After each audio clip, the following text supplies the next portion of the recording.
एक अच्छी एग्रोनिमा को तैयार करने के लिए सबसे ज़रूरी है पौधे को स्ट्रॉन्ग बनाना। अगर पौधे स्ट्रॉन्ग बन गए, उसके बाद धीरे-धीरे से उन पर से बेबी प्लांट निकलेंगे, पौधे बुशी बनेंगे, पौधे बहुत ज़्यादा हेल्दी दिखने लगेंगे और उनके मरने का चांस भी कम हो जाएँगे और धीरे-धीरे से आप एक पौधे से बहुत सारे पौधे भी बना पाओगे। नमस्कार दोस्तों, मैं दीपा। तो आज इसी टॉपिक पर मैं बात करने वाली हूँ कि एग्लोनिमा के पौधे को किस तरीके से आप स्ट्रॉन्ग बना पाओगे। यहाँ पर देखिए, जितने भी पौधे मैं आप लोगों को दिखा रही हूँ उन सभी के अंदर बेबीज आए हुए हैं और पौधे की ग्रोथ भी आप देख सकते हो बहुत ही हेल्दी है। और इस लिपस्टिक एग्लोनिमा को देख सकते हो, ये देखिए बेबी प्लांट यहाँ से एक आ रहे हैं और साइड से भी नए नए ब्रांचेस निकल के आ रहे हैं। तो कुछ ही महीनों में मेरे ये पौधे भी बुशी बन जाएंगे। तो इस तरीके से देखिए, पौधे जब हेल्दी होते हैं तो बहुत ज़्यादा देखभाल की ज़रूरत नहीं होते है, अपने आप इन पर बेबी प्लांट आते हैं, पौधे बुशी बन जाते हैं और इस स्टेज में जब पौधे आ जाते हैं तो उनके मरने का चांसेस बहुत कम हो जाते हैं। पूरे मौसम में मतलब कि पूरे साल ये बहुत अच्छे से ग्रो करते हैं। तो दोस्तों, एग्लोनिमा के पौधे को मैं 4 से 5 सालों तक ग्रो कर रही हूँ और इतने सालों की जो एक्सपीरियंस रहा है, उससे मैं समझ गई हूँ कि इन पर सबसे ज़्यादा प्रॉब्लम किससे आते हैं, तो वो है मिट्टी। मिट्टी है इनकी सबसे बड़ी प्रॉब्लम। अगर आप सही तरीके से मिट्टी तैयार कर लेते हो, तो आपके एग्लोनिमा पर कोई दिक्कत नहीं आते हैं। मिट्टी के साथ-साथ पानी का भी आपको ध्यान रखना है। तो आज मैं किस तरीके की सॉइल में मेरे एग्लोनिमा को लगाती हूँ, वो आपसे शेयर करूँगी। और नर्सरी से जब हम पौधे लाते हैं, जैसे कि ये नया जो पौधा आप देख रहे हो, ये मैं कुछ दिन पहले ही लाई हूँ, ये वैरायटी मेरे पास नहीं था, तो इसकी जो मिट्टी है मुझे अभी चेंज करना है। लेकिन एक चीज़ का ध्यान आपको रखना है, अभी जो मैं वीडियो बना रही हूँ ये अप्रैल का महीना है और इस वक़्त मैं पौधे को रिपोर्ट कर रही हूँ, मतलब कि इसकी मिट्टी को मैं चेंज कर रही हूँ। ये काम सर्दियों में आपको बिल्कुल भी नहीं करना है। सर्दियों में हमारे जो एग्लोनिमा के पौधे हैं ये डोरमेंसी में चले जाते हैं, मतलब कि नींद में चले जाते हैं, इनकी ग्रोथ रुक जाती है। तो उस टाइम पर बिल्कुल भी रिपोर्ट नहीं करनी चाहिए।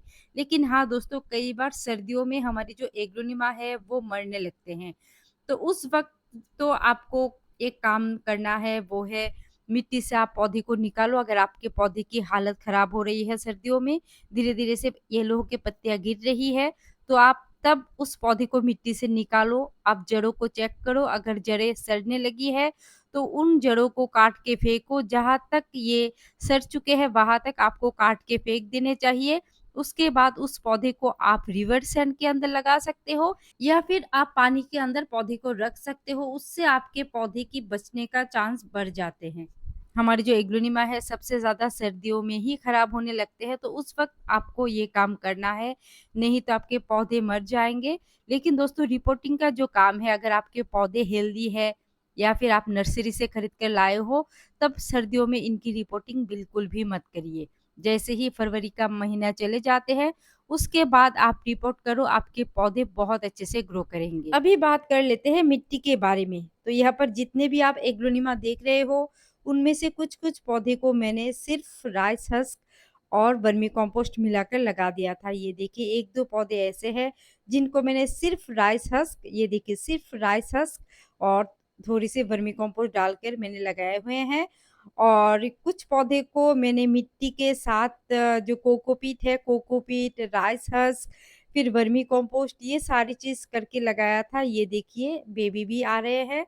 मतलब कि दोस्तों, एग्लोनिमा के पौधे की जो मिट्टी है वो एकदम पोरस होनी चाहिए, मतलब कि आपने पानी दिया और पानी तुरंत से ड्रेन आउट हो जाए, कुछ इस तरीके से आपको लगाना है। इस पौधे को देखिए, सिर्फ मैंने राइस हस्क और थोड़ी-सी वर्मी कंपोस्ट पर लगा दिया था। ये देखिए इसको भी, ये देखिए देख सकते हो आप।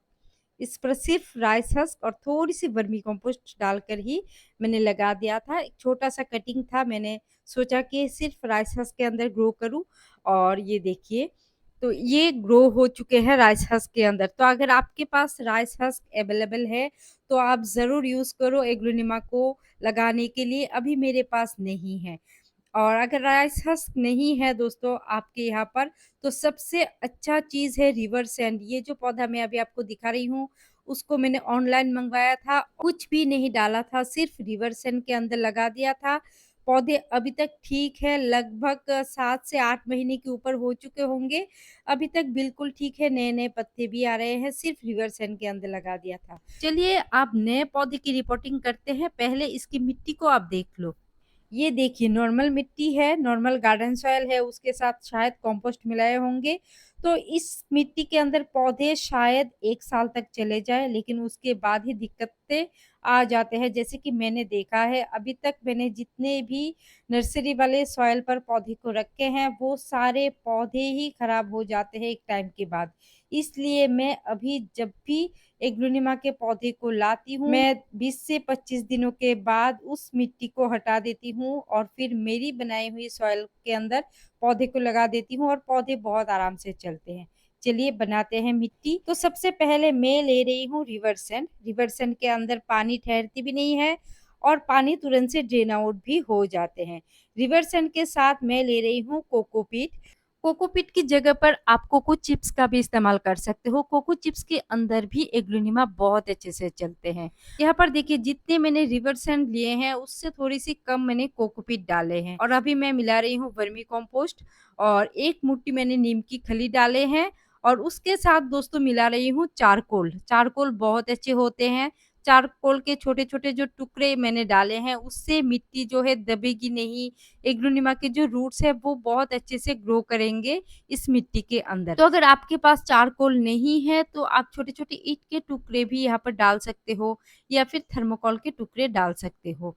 तो इस मिक्सचर के अंदर एक चीज़ मैं डालना भूल गई वो है फंगिसाइड, आप ज़रूर डाल दें। मैंने बाद में फंगिसाइड पौधे के अंदर दे दिया था। तो इन चीज़ों को अच्छी तरीके से मैंने मिक्स कर लिए हैं, अभी इसी के अंदर ही पौधे को लगाऊँगी।